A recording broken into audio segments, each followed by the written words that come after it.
ప్రపంచ వైద్య చరిత్రలోనే అద్భుతం నియోకేర్ హోమియోపతి. ఎలాంటి అనారోగ్య సమస్యలకైనా 100% ట్రీట్మెంట్ గ్యారంటీ. నమస్తే, వెల్కమ్ టు సుమన్ టీవీ. నేను మీ సాయి. ఆంధ్రప్రదేశ్లో బీపీసీఎల్ పరిశ్రమ పెట్టేందుకు అనువైనటువంటి ప్రాంతం కోసం అనేక వార్తలు వచ్చాయి, ఎక్కడ పెడుతున్నారని. దానికి సంబంధించి తాజాగా ఒక క్లారిటీ వచ్చినట్టు కనబడుతుంది. దీనికి సంబంధించి మనం మాట్లాడదాం. మనతో పాటు Suman TV news chief editor Keshav గారు ఉన్నారు. సార్ నమస్తే. సో బీపీసీఎల్ ఫ్యాక్టరీ పిఠాపురంలో పెడతారు, పవన్ కళ్యాణ్ గారు దాన్ని తీసుకొస్తున్నారు అనేటువంటి వార్త కూడా వచ్చింది. బట్ ఇప్పుడు వేరే ప్రాంతాల్లో పెడుతున్నట్టుగా మరొక వార్త వినపడుతుంది. ఎక్కడ వచ్చే అవకాశం ఉందంటారు బీపీసీఎల్? అంటే రెండు అంశాలు ప్రధానంగా అందులో ఏంటంటే, మొదటి రోజు నుంచి జరిగినటువంటి చర్చ గుజరాత్లోన, ఉత్తరప్రదేశ్లోన, ఆంధ్రప్రదేశ్లోన ఇది ఒక కాంపిటేటివ్ బిడ్డింగ్ లాగా ఒకరికొకరు ప్రజెంటేషన్, కాంపిటేటివ్ ప్రొఫైల్ ప్రజెంటేషన్ జరుగుతుంది కేంద్రం దగ్గర అనేటువంటి చర్చ నడిచింది. ఆంధ్రప్రదేశ్లో చంద్రబాబు నాయుడు గారి ఆధ్వర్యంలో ఎన్డీఏ ప్రభుత్వం ఏర్పడుతుంది అనేటువంటి క్లారిటీ వచ్చిన రోజే అధికారులు దీన్ని బ్రేక్ చేశారు. ఒక భారీ ప్రాజెక్ట్ రావడానికి అవకాశం ఉంది అని చెప్పి ఇమీడియట్గా చంద్రబాబు నాయుడు గారికి కూడా దాని ఇండికేషన్స్ ఇచ్చారు. వెంటనే ఆయన మినిస్ట్రీకి లెటర్ రాయమని చెప్పి అన్నారు. కేంద్ర పెట్రోలియం శాఖ మంత్రిత్వ శాఖకి లెటర్ రాశారు. అలానే బీపీసీఎల్ కూడా ఏపీ ఇవ్వబోయేటువంటి బెనిఫిట్స్ గురించి క్లారిటీ ఇస్తూ ఒక లెటర్ రాశారు. గతంలో మధ్యప్రదేశ్లో బీనా ప్లాంట్ ఏర్పాటు చేసేటప్పుడు 15 సంవత్సరాలు జీఎస్టీ మినహాయింపులు, అలానే ఇతర అవసరాలు, ఆ ప్లాంట్కి కావాల్సినటువంటి ఇన్ఫ్రాస్ట్రక్చర్ క్రియేషన్లో రాష్ట్ర ప్రభుత్వం చూపించినటువంటి చొర, ఈ మోడల్ అంతా కూడా ఆంధ్రప్రదేశ్ వర్కౌట్ చేసింది. సో ఆ తరహాలో ఇవ్వడానికి ఆంధ్రప్రదేశ్ ఆఫర్ చేసింది. అటువైపు పోటీలో ఉన్నటువంటి గుజరాత్ కానీ ఉత్తరప్రదేశ్ కానీ వాళ్ళు కూడా సేమ్ ఆఫర్ చేస్తారు కదా. కాకపోతే ఎక్కడ ఆంధ్రప్రదేశ్కి అడ్వాంటేజ్ వచ్చిందంటే, ఆల్రెడీ బీపీసీఎల్కి దేశంలో 3 చోట్ల రిఫైనరీలు ఉన్నాయి. ఒకటి కొచ్చిలో ఉంది, ఇంకోటి కొచ్చి అంటే సౌత్ కోస్ట్, వెస్ట్ కోస్ట్లోనే ముంబైలో ఉంది. ఇక నార్త్ ఇండియాగా అనలేకపోయినా కానీ సెంట్రల్ ఇండియాలో బీనా ఉంది. సో ఈ 3 ప్లాంట్లు ఉన్నందుకు తూర్పు కోస్ట్లో, ఈస్ట్ కోస్ట్లో ఒక చోట పాయింట్ చేస్తే బాగుంటుంది అనేటువంటి ఆలోచన చేశారు. సో ఆ క్రమంలో ఆంధ్రప్రదేశ్ ప్రభుత్వం చూపినటువంటి చొరవ అక్కడ మార్కులు కొట్టేసింది. అయితే ఏపీలో జరిగినటువంటి డిస్కషన్ ఏంటంటే, ఆల్రెడీ చంద్రబాబు నాయుడు గారు ఢిల్లీ టూర్ సమయంలో పెట్రోలియం శాఖ మంత్రి హర్దీప్ సింగ్ పూరితో మాట్లాడినప్పుడే బీపీసీఎల్ ప్రాజెక్టు విషయంలో ఒక ఓరల్ కన్సెంట్ ఇచ్చారు, ఆంధ్రప్రదేశ్కు వస్తుంది అనేటువంటి మాట చెప్పారు. ఆ సమావేశంలో బందర్ ఎంపీ బాలశౌరి కూడా ఉన్నారు. అక్కడ ఆల్రెడీ 2500 ఎకరాల ల్యాండ్ అవైలబిలిటీ ఉంది. ఇంకా కావాలంటే కనుక చుట్టుపక్కల ప్రొక్యూర్మెంట్కి కూడా అవకాశాలు ఉన్నాయనేటువంటి క్లారిటీని మినిస్ట్రీకి ఇచ్చారు. ఈలోపు ఇక్కడ చేసినటువంటి హడావుడి ఏంటంటే, ఆ ప్రాజెక్టు పిఠాపురంలో పవన్ కళ్యాణ్ గారు ఏర్పాటు చేస్తానికి ప్రయత్నాలు చేస్తున్నారు. ఈ చర్చ జరిగింది. బట్ పిఠాపురాన్ని ఆయన బహుశా అసలు ప్రిఫర్ చేసి ఉంటారు. బట్ మీడియాలో జరిగిన డిస్కషన్ కానీ మనం చూడాల్సి ఉంటుంది. ఎందుకంటే విశాఖలో హెచ్పిసిఎల్ రిఫైనరీ ఉంది ఆల్రెడీ. కాకినాడ సమీపంలో తాటిపూడి దగ్గర ఓఎన్జీసీ రిఫైనరీ ఉంది. సో బీపీసీఎల్ పెట్టే రిఫైనరీ మచిలీపట్నం, ఆ కోస్ట్ వరుసగా చూస్తే కనుక మచిలీపట్నం కొత్తగా అక్కడ పోర్టు డెవలప్ అవుతుంది. అదే క్రమంలో ఇది ఏర్పాటు చేయడానికి కూడా ఒక మార్గం వేస్తే కనుక ఒక భారీ పరిశ్రమ వస్తుంది. పోర్టుకి అడ్జసెంట్గా ఉండడం, కొత్త పోర్టు ఆపరేషన్స్లో రెండింటికి కూడా డెవలప్మెంట్కి, గ్రోత్కి స్కోప్ ఉంటుంది అనేటువంటి ఆలోచన. ఇప్పుడు దీనిపైన క్లారిటీ వచ్చిందని ఎందుకు చెప్పడానికి అవకాశం ఉందంటే కనుక, బీపీసీఎల్కి సంబంధించినటువంటి టాప్ మోస్ట్ మేనేజ్మెంట్ నిన్న ఆంధ్రప్రదేశ్ని విజిట్ చేసింది. అది కూడా మచిలీపట్నం ఎంపీ బాలశౌరి గారు ఆధ్వర్యంలో విజయవాడలో ఉన్నటువంటి కనకదుర్గమ్మ గుడికి వెళ్ళి వాళ్ళు ప్రత్యేకమైనటువంటి పూజలు చేశారు. అందులో ఆ బీపీసీఎల్కి సంబంధించినటువంటి సిఎండి కృష్ణకుమార్ ఉన్నారు, బీపీసీఎల్ ఫైనాన్స్ డైరెక్టర్ గుప్తా ఉన్నారు, అలానే బీపీసీఎల్ రిఫైనరీ హెడ్ రవితేజ ఉన్నారు. సో వీళ్ళు ముగ్గురిని తీసుకుని వెళ్ళి మచిలీపట్నం ఎంపీ ప్రత్యేకంగా సైట్ విజిట్తో పాటు, సైట్ విజిట్ జరిగి ఉంటుంది, అఫీషియల్గా రిలీజ్ చేయకపోవచ్చు, బట్ అంటే అక్కడ ఉన్నటువంటి అవైలబిలిటీ కానీ ఫెసిలిటేషన్ కానీ ఏ విధంగా ఉండొచ్చు, అక్కడ జరుగుతున్నటువంటి డెవలప్మెంట్, ముఖ్యంగా port development, Visakha Machilipatnam port development అనేది అక్కడ అడ్వాంటేజ్ అవుతుంది అనేటువంటిది ఒకటి మాట్లాడుతున్నారు. కాబట్టి కొత్త పోర్టు ఈ ప్రాజెక్టు ఆపరేషన్స్లోకి వచ్చేసరికి కూడా ఒక 4 ఏళ్ళు పడుతుంది. సో అదే తరహాలో ఈ కొత్త పోర్టు కూడా ఒక 2-3 ఏళ్ళ ఆపరేషన్స్కి వచ్చేసరికి అవకాశం ఉంది. ఇవన్నీ అంశాలను పరిశీలించడానికి ఈ టీం వచ్చిందంటే ఖచ్చితంగా మచిలీపట్నంని టాప్ ప్రయారిటీలో, టాప్ లిస్ట్లో పెట్టుకొని బీపీసీఎల్ కూడా కన్సిడర్ చేస్తుంది అని చెప్పడానికి ఒక ఆధారం ఉందని మనం మాట్లాడాం. అంత స్థలం ఉందంటారా ఆ ఏరియాలో, ప్రభుత్వ స్థలం అంతా కూడా కేటాయించడానికి?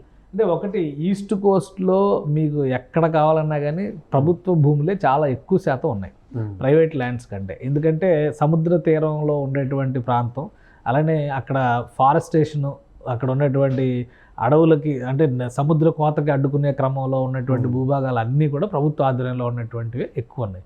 ప్లస్ విశాఖ మచిలీపట్నానికి సంబంధించి చూస్తే కనుక మచిలీపట్నంలో పోర్ట్ ఏరియా కోసం డెవలప్మెంట్ కోసం తీసుకున్నటువంటి భూములు ఉన్నాయి. ఇంకా 2500 ఎకరాల వరకు అక్కడ భూములు సేకరణ జరిగినాయి, అవి కూడా పెండింగ్లో ఉన్నాయి అని చెప్పని అన్నారు. సో వీటన్నిటినీ కూడా కన్సిడర్ చేసినప్పుడు బీపీసీఎల్ ప్లాంట్కి కూడా మ్యాక్సిమం 3500 ఎకరాలు అవసరం అవ్వచ్చు. అంటే ఒక భారీ టౌన్షిప్ రెడీ అవుతుంది. ఇప్పుడు మనం బిహెచ్ఈఎల్, ఈసీఐఎల్ ఇట్లాంటివి చూస్తున్నాం కదా, అక్కడ విశాఖలో కూడా బీపీసీఎల్ లాంటివి, హెచ్పిసిఎల్ లాంటివి ఇవి ఉన్నాయి. అలానే విశాఖ స్టీల్ ప్లాంట్ ఉంది కదా, అది ఒక టౌన్షిప్ కదా, 30,000 ఎకరాలు ఉంది అక్కడ. సో ఒక భారీ నగర నిర్మాణం జరుగుతుంది. ఎందుకంటే టాప్ క్లాస్ మేనేజ్మెంట్స్ దగ్గర నుంచి కూడా, టెక్నికల్ స్టాఫ్ దగ్గర నుంచి, అలానే కింది స్థాయిలో పనిచేసేవాళ్ళు కనీసం ఒక 10 నుంచి 15,000 మందికి దీనివల్ల ఉపాధి వచ్చేటువంటి అవకాశం ఉంది. డైరెక్ట్ ఉపాధి రావచ్చు, ఇండైరెక్ట్ ఉపాధి కూడా రావచ్చు. 50,000 కోట్ల రూపాయల నుంచి 60,000 కోట్ల రూపాయల వరకు రాబోయేటువంటి 4 ఏళ్లలో బీపీసీఎల్ మేనేజ్మెంట్ దీని మీద ఇన్వెస్ట్మెంట్ చేసేటువంటి అవకాశం. స్థానికులకు ఎలాంటి ప్రియారిటీ ఉంటుందంటారు ఈ యొక్క పరిశ్రమలో ఉద్యోగుల కోట కానీ ఉపాధి కల్పించడంలో కానీ? అంటే టెక్నికల్, ఇప్పుడు స్కిల్ డెవలప్మెంట్, స్కిల్ సెన్సెస్ అని ఏపీ గవర్నమెంట్ ఎందుకు చేస్తుందంటే ఇలాంటి ప్రాజెక్టులు వచ్చినప్పుడు ఆ స్కిల్ స్టాఫ్ కనుక అవైలబిలిటీ ఉంటే ఖచ్చితంగా లోకల్ వాళ్ళకే ప్రయారిటీ రావడానికి అవకాశం ఉంది. స్కిల్ స్టాఫ్ లేనప్పుడు వేరే వాళ్ళని తెచ్చుకోవాల్సి ఉంటుంది. సో ఆ స్కిల్ కేటగిరీస్, అన్స్కిల్డ్ కేటగిరీస్, ఈ రెండిట్లో ఉండేటువంటి వెసులుబాటును బట్టి ఖచ్చితంగా లోకల్గా ఉండేటువంటి వాళ్ళకి ఉపాధి మార్గం అయితే, ఉద్యోగ అవకాశాలు అయితే వస్తాయి. అది ఎంత పర్సెంట్ వస్తుంది, 30% వస్తుందా, 40% వస్తుందా, 60% వస్తుందా, 70% వస్తుందా అనేది మనం చెప్పలేం. But depending on the technicalities.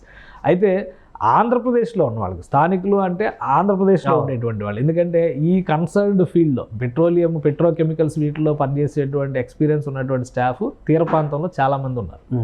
అటు రిలయన్స్ ఇండస్ట్రీస్ కావచ్చు, ఇటు ఓఎన్జీసీ కావచ్చు, హెచ్పిసిఎల్ కావచ్చు, వీటన్నిటిలో పనిచేసేటువంటి స్టాఫ్ కూడా ఒక అవకాశం వస్తుంది అనమాట. ఆ ఎక్స్పీరియన్స్ని ఇక్కడ బీపీసీఎల్లోకి షిఫ్ట్ కావాలంటే, ఇక్కడ ఉద్యోగం వెతుక్కోవాలనుకుంటే ఒక అవకాశం వస్తుంది. సో ఈ వెసులుబాటు వస్తుంది. ప్లస్ తూర్పు తీరంలో వరుసగా 4 చోట్ల రిఫైనరీస్ ఉన్నాయంటే కనుక ఆంధ్రప్రదేశ్కి అది ఒక భారీ ప్రాజెక్టు, భారీ పరిశ్రమగానే మనం చూడాల్సి ఉంటుంది. అందుకనే మచిలీపట్నం ఎంపీ చాలా సీరియస్గా దీన్ని ఫాలో అప్ చేస్తున్నట్టుగా కనిపిస్తుంది. ఆల్రెడీ మినిస్ట్రీ కూడా ఓరల్ కన్సెంట్ ఇచ్చింది కాబట్టి ఎక్కువ శాతం మచిలీపట్నంలో ఏర్పాటు చేయడానికి అవకాశాలు స్పష్టంగా కనిపిస్తున్నాయి. ఎంత సమయం పట్టొచ్చు అంటారు ఒకవేళ ఈ పరిశ్రమ స్టార్ట్ అయితే పూర్తవడానికి, మొత్తం ప్రొడక్షన్ రావడానికి? అంటే బీపీసీఎల్ అనేది ఒక పబ్లిక్ రంగ సంస్థ, అది మహారత్న కంపెనీల్లో ఒక భారీ సంస్థ. భారతదేశంలో ముఖ్యంగా పెట్రోలియం రంగంలో టాప్ 3 కంపెనీస్లో ఇది ఒకటి. ఈ సంవత్సరం ఇన్వెస్ట్మెంట్స్ పరంగానే, ఈ సంవత్సరం తీసుకున్నటువంటి నిర్ణయాల పరంగానే దాదాపు 1,75,000 కోట్ల రూపాయలకు సంబంధించిన ఇన్వెస్ట్మెంట్స్ని బీపీసీఎల్ సంస్థ దేశంలో వివిధ రకాల ప్రాజెక్టులు కావచ్చు, వివిధ రకాల విస్తరణ కార్యక్రమాల్లో ఇన్వెస్ట్ చేయాలనుకుంటుంది. అందులో మేజర్ షేరు 50 నుంచి 60,000 కోట్ల రూపాయలు ఓన్లీ ఈ ప్రాజెక్టు గురించే, ఈ రిఫైనరీ ప్రాజెక్టు గురించే మాట్లాడుతున్నారు. సో కనీసం 4 ఏళ్ల సమయం పడుతుంది పూర్తి స్థాయి ఆపరేషన్స్లోకి రావడానికి అనేది బీపీసీఎల్ సంస్థ చెబుతున్నటువంటి మాట. ఇప్పుడు అక్కడ ల్యాండ్ అవైలబిలిటీ అయిన వెంటనే ఎంత వేగంగా హ్యాండ్ ఓవర్ చేయాలి, ఎందుకంటే ఆ పాయింట్ ఇది అనేది చూస్ చేసుకోవాల్సినటువంటి బాధ్యత బీపీసీఎల్ మీదే ఉంది. అందుకని సైట్ విజిట్కి వచ్చి ఉంటారని అనుకుంటున్నాం. సో వీళ్ళు గ్రౌండ్ రిపోర్ట్ ఇస్తారు, ఎలా ఉంది, మనం అక్కడ రిఫైనరీ స్టార్ట్ చేస్తే వచ్చేటువంటి అడ్వాంటేజెస్ ఏంటి, గవర్నమెంట్ ఇచ్చే బెనిఫిట్స్ ఏంటి, వీటన్నిటిని దృష్టిలో పెట్టుకొని ఒక ప్రాజెక్ట్ రిపోర్ట్ ఇస్తే కనీసం నెలన్నర రోజులు సమయం పట్టడానికి అవకాశం ఉంటుంది. అయితే ఈ ప్లేస్ అనేటువంటి డెసిషన్ కనుక ఒక కన్క్లూజన్కి వస్తే కనుక ఖచ్చితంగా ముందుగానే ఏపీ గవర్నమెంట్కి తమ కన్సెంట్ తెలియజేస్తూ త్రూ పెట్రోలియం శాఖ ద్వారా వచ్చినటువంటి డైరెక్షన్స్ మేరకు మేము ఇలా చేయాలనుకుంటున్నాం అని కనుక తెలియజేస్తే 2-3 నెలల్లో, మ్యాక్సిమం 2-3 నెలల్లో ప్రాసెస్ అంతా కంప్లీట్ చేసి ల్యాండ్ హ్యాండ్ ఓవర్ చేయడానికి ఆంధ్రప్రదేశ్ ప్రభుత్వం చొరవ తీసుకునేటువంటి అవకాశం ఉంటుంది. ఆపరేషన్స్ మొదలు పెట్టడానికి మరొక 2-3 నెలలు, అంటే కనీసం 6 నెలల్లో ఈ ప్రాజెక్టు పనులు ప్రారంభించడానికి ఆంధ్రప్రదేశ్లో అవకాశాలు కనిపిస్తున్నాయి. ఒకవేళ అయితే కనుక ఫుల్ ఫ్లెడ్జ్డ్గా phase 1, phase 2 అని చెప్పని విడివిడిగా చేస్తారు కాబట్టి ఫుల్ ఫ్లెడ్జ్డ్గా ఆపరేషన్స్ చేయడానికి లేదా ఫస్ట్ ఆపరేషన్స్ మొదలు పెట్టడానికి కనీసం 3 నుంచి 4 ఏళ్ళు లెక్క చెప్తున్నారు. కాబట్టి 2027-28 నాటికి ఆపరేషన్స్ మొదలవడానికి అవకాశం ఉంది. ప్రభుత్వం ఎంత వేగంగా సహకరిస్తే, ఎంత వేగంగా స్పందిస్తే, బీపీసీఎల్ ఎంత త్వరగా డెసిషన్ తీసుకుంటే, ఇవన్నీ కూడా ఇంటర్ కనెక్టివిటీ ఉన్నాయి కాబట్టి ఇమీడియట్గా ఒక భారీ ప్రాజెక్టు ఆంధ్రప్రదేశ్కి వచ్చినట్టుగా పరిగణించాల్సి ఉంటుంది. ఇప్పుడు ఉన్నటువంటి స్పీడ్ని బట్టి చూస్తే, ఎందుకంటే గవర్నమెంట్ ఫామ్ అయ్యి ఇప్పుడు ఇంకా నెల కూడా కాల, ఎలక్షన్ రిజల్ట్ వచ్చి నెల అయింది, అది 12వ తారీఖున ప్రమాణ స్వీకారాలు చేశారు. కాబట్టి ఇంకా 2 రోజులు సమయం ఉంది ఆ లెక్కను చూసుకున్నా కానీ మనం. సో నెల రోజుల్లోపే ఈ ప్రోగ్రెస్ వస్తుంది కాబట్టి వీలైనంత వేగంగా ఆ ప్రాజెక్ట్ తీసుకొచ్చారనుకోండి, ఎంత వేగంగా వీలైతే అంత వేగంగా దాన్ని ఆపరేషన్స్లోకి తీసుకొచ్చేందుకే ఈ ప్రభుత్వం పనిచేసేటువంటి అవకాశాలు అయితే కనిపిస్తున్నాయి. Right sir. సో అది మొత్తానికి బీపీసీఎల్ పరిశ్రమకు సంబంధించి మచిలీపట్నంలోనే ఈ యొక్క పరిశ్రమను ఏర్పాటు చేయబోతున్నారనేటువంటి ఒక సంకేతాలు అయితే కనిపిస్తున్నాయి. నిన్న బీపీసీఎల్ అధికారులు మచిలీపట్నం ఎంపీ అక్కడ కొంత ఆ ప్లేస్ని విజిట్ చేశారు కాబట్టి ఒక కంక్లూజన్ అయితే వచ్చినట్టు కనపడుతుంది. ఆ ఏరియాలోనే ఈ పరిశ్రమ వస్తుందనేటువంటి అంశానికి సంబంధించి.